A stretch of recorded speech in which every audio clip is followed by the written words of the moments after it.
to paint this picture, and in so doing, we're going to start building a narrative, an asset-based perspective of immigrants in the U.S. today.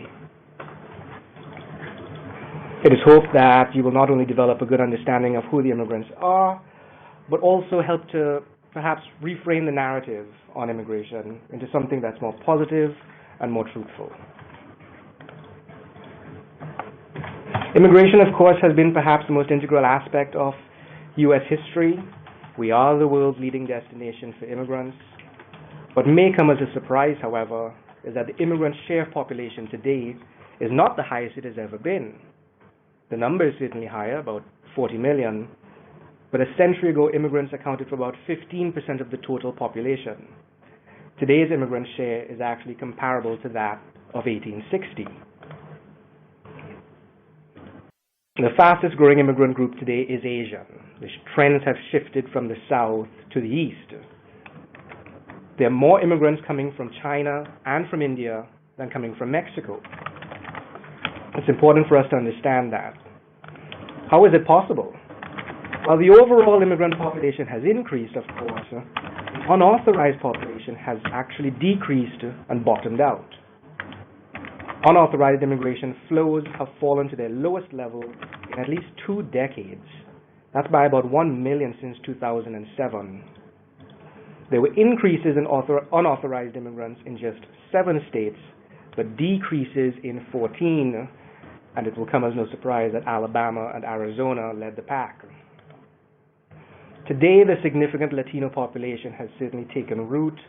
Last year, Latinos became the largest ethnic group in California. New Mexico is the only other state where that has occurred. From the map, you'll see immigrants are concentrated in just 5 states, but the area seeing the most striking growth is actually in the South. There's been a concerted effort in places in the Midwest, like Missouri and Michigan, to attract more immigrants, with good reason, as we'll soon explore. But we're seeing very dramatic shifts in the southern states. And this has been happening over time.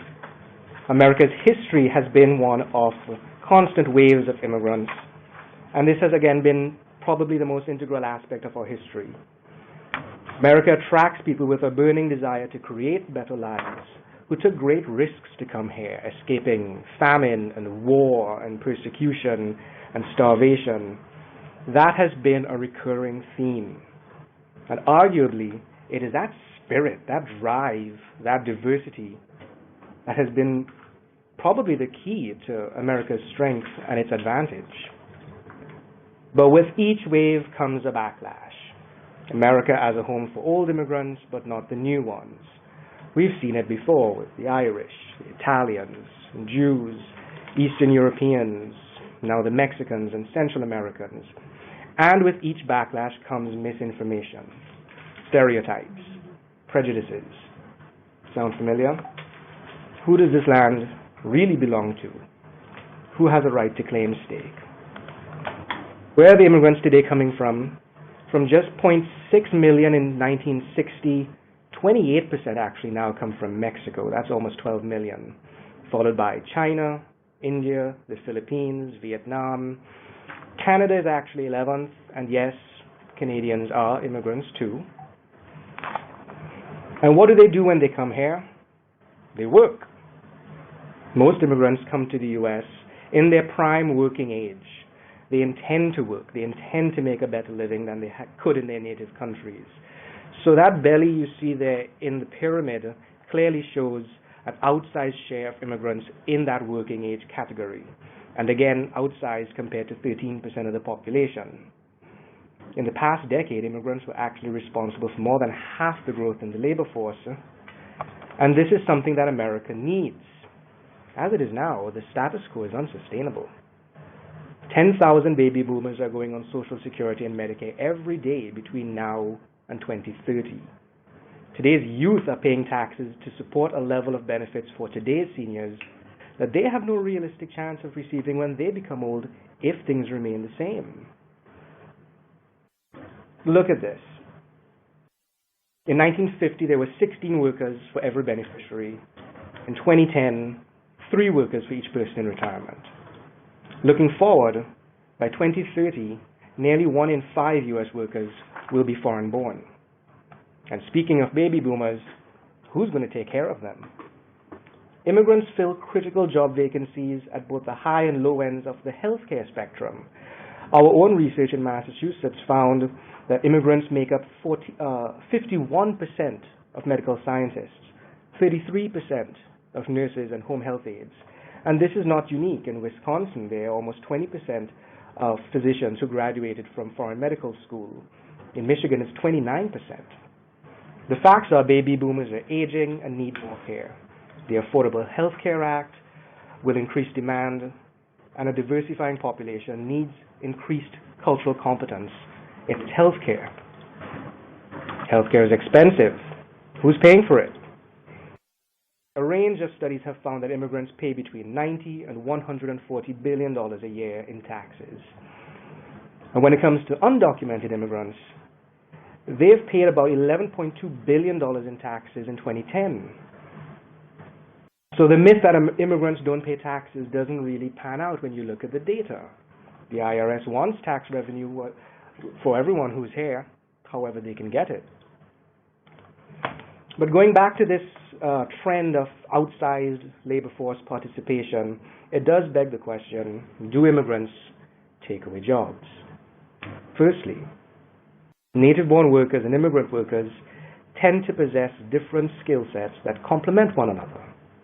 Secondly, for every 100 foreign-born workers in the STEM field, that's science, technology, engineering, and math, or even those working in agriculture on H-2B visas, hundreds more jobs are created for native-born workers downstream and in new satellite businesses. You can see this especially in high-growth industries like food, transport, where the continuous innovation and market expansion is engendered by more hires. Zipcar was founded by an immigrant.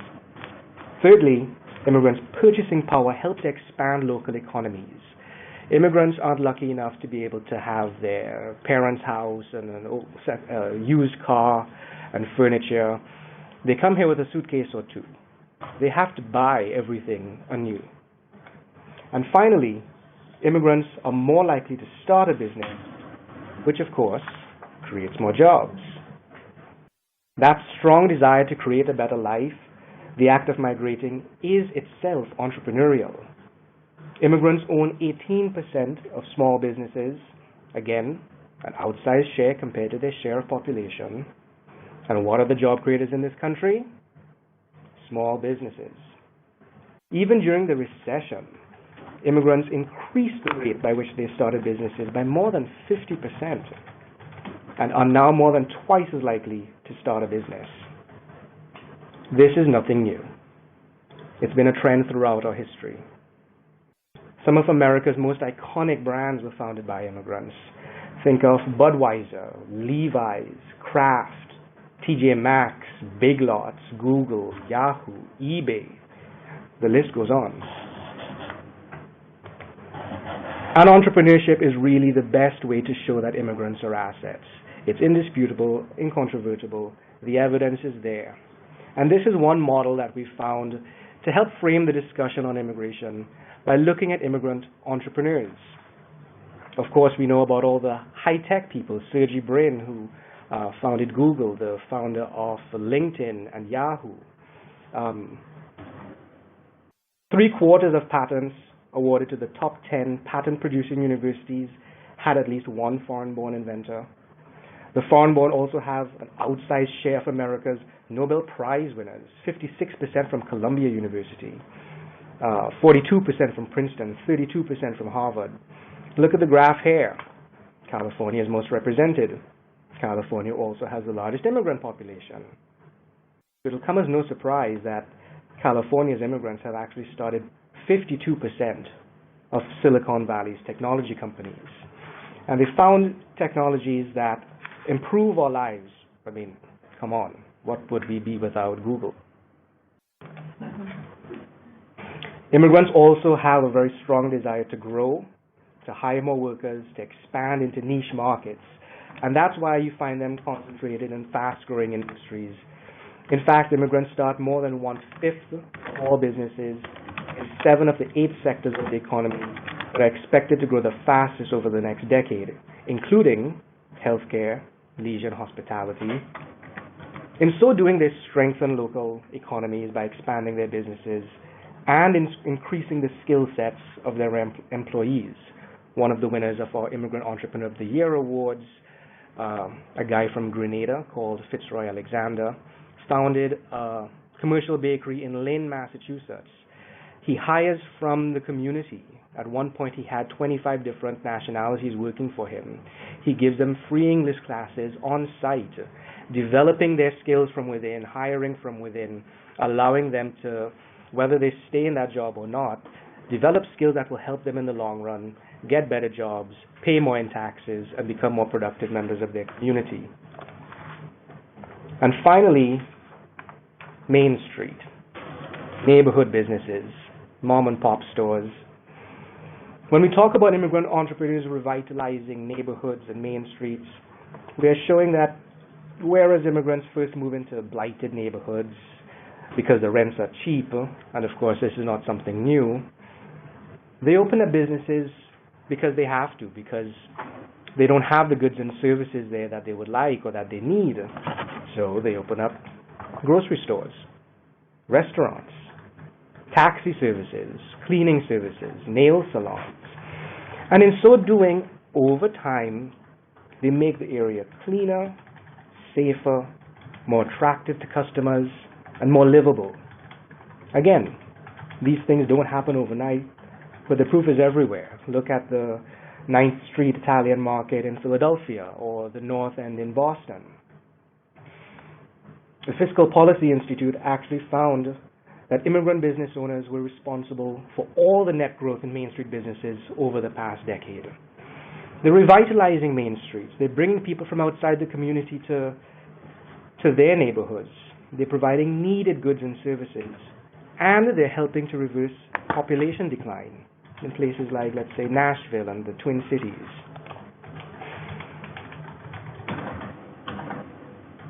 When it comes to immigrants in education, the story is a little bit different.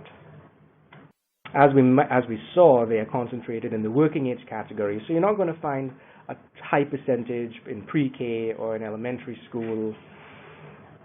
What the data does show, however, is that by 2023, more than half of school children will be from minorities. And by 2050, 34% of U.S. children under the age of 17 will be the immigrants or the children of at least one immigrant parent.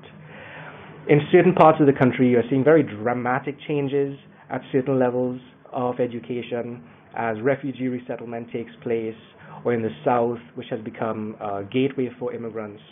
And we know that you're experiencing very dramatic changes, perhaps not in percentages, but in terms of numbers. When it comes to Latino students, as some of you may know, the picture is not all that rosy. They're lagging in math and reading. They're more likely to be high school dropouts. But again, with time, things do get better. They're exposed to vast opportunities in education, and they want to become more educated.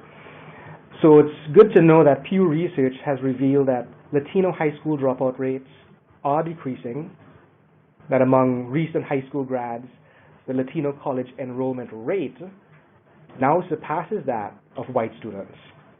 And for the first time in certain states, a greater share of Latino recent high school graduates than white graduates are enrolled in college. The teachers know this better than anyone else. But 82% of them are non-Hispanic white. To address the cultural competence of teachers across all our schools, teachers need to be educated on who their immigrant students are and how to get the best out of them. Kids do respond better and connect better to school and their education when the teacher in front of them responds to who they are and where they come from. And teachers need to understand what their students think of this notion of high expectations and how they can demonstrate what they know in different ways. Not the same notion applies to every group. And this is something we will explore further in the panel discussion at the end of today's module. Many of you are ESL teachers. And the data show that ESL instruction for adults is the largest and fastest growing component of America's education system and the fastest growing program of any kind at many community colleges. Some of you can probably attest to that. And given that virtually all ESL students are immigrants, and most of our future workforce growth will come from this source, the work that you do is extremely important.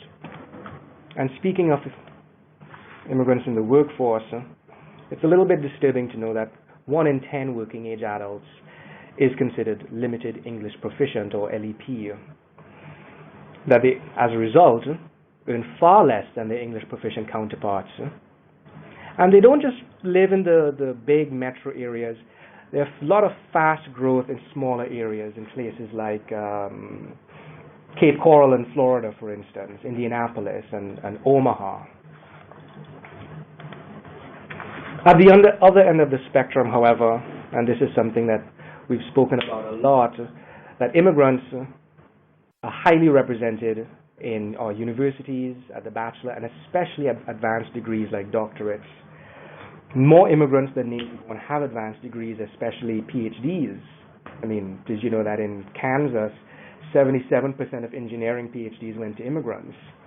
In Massachusetts, 4.4% of immigrants have a doctorate compared to 1.8% of the native born.